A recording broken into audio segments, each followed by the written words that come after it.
आई तुळजाभवानी ही कोणत्या जातीची देवता आहे व देवीच्या वडिलांचे नाव काय?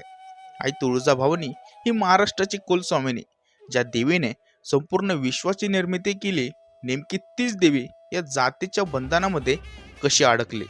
तर एका दंत कथेनुसार तुळजाभवानीने एका भक्ताच्या तिथे लहान मुलीचं रूप घेऊन प्रकट झाली आणि देवीने त्या भक्ताला बाबा म्हणून हाक मारली.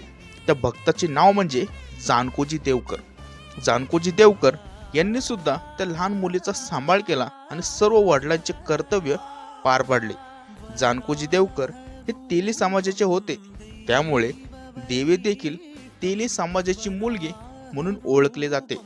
परंतु देवी त्या भक्ताच्या तिथे का प्रकट झाली व देवीने त्यांना बाबा म्हणून का हाक मारली, आपण हे पुढच्या व्हिडिओमध्ये सविस्तर पाहूया. माहिती आवडल्यास चॅनलला सबस्क्राईब करा. धन्यवाद.